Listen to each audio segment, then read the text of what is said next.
Have you ever noticed this?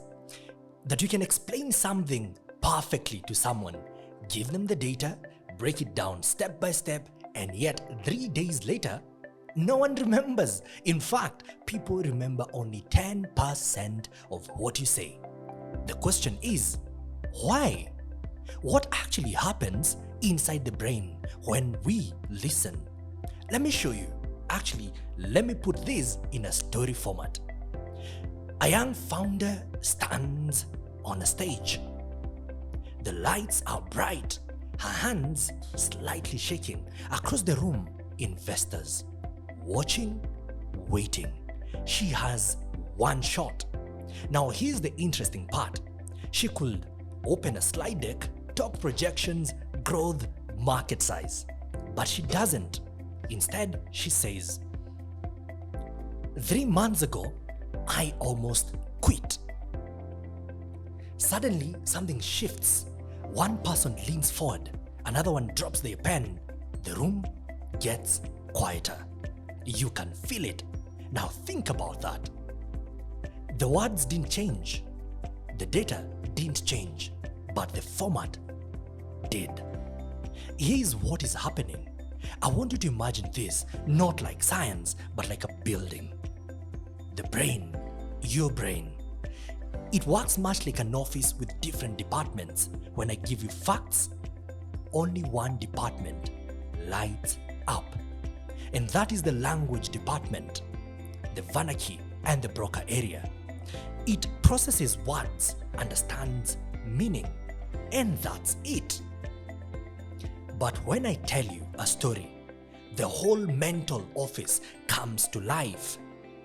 Now, if I were to dissect that same story about the young founder and analyze what is happening in your brain, then this is what is exactly happening.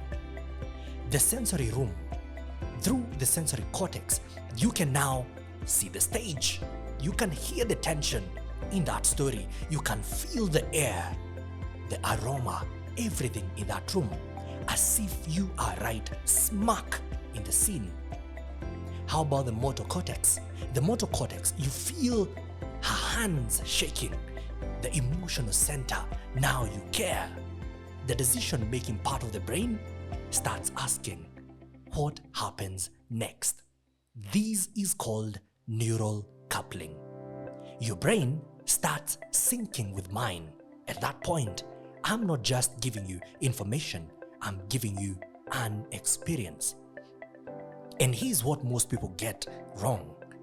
They think persuasion is more about information, more slides, more data, more logic. But persuasion is about transformation. Research shows that people remember 65% of stories and only 10% of facts. Stories are again 22 more times more likely to be shared. The question is, why? Because facts inform, stories immerse. Facts make you think, but stories make you believe, and belief, that's what drives action. So now the question becomes, how do you actually do this? How do you tell stories that activate the entire brain? First, the sensory detail. Don't say, I was nervous. No. Say, the room felt unusually warm. The clock sounded louder than normal.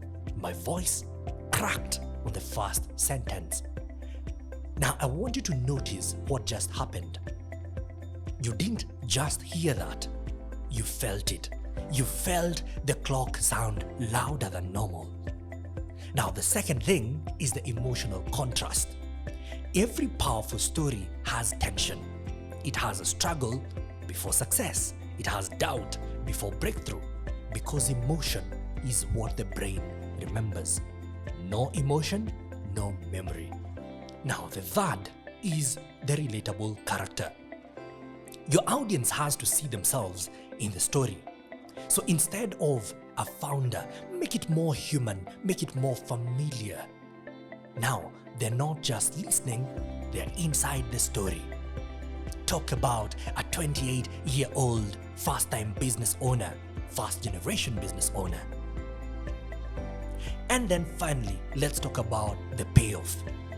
Every story must answer one question. Why does it matter? Without that, the story is just entertainment. Without it, persuasion, perhaps. Because payoff creates certainty, and certainty removes doubt. Stories don't feel like arguments, they feel like truth discovered. So imagine this. You are back in that same boardroom with that same young 28-year-old first-time business founder. Same people, same stakes, same investors, same investment. No bullet points, no overload. You take a breath and you say, let me tell you a story. And now, people start to listen. Everyone loves a good story. People lean in, phones go down, and eyes lock on you. Something deeper is happening. Their brain aligns with yours. And when that happens, influence doesn't feel like persuasion anymore. It feels natural. It feels inevitable. Because when you tell a story, you don't just communicate, you create an experience. See you in the next one.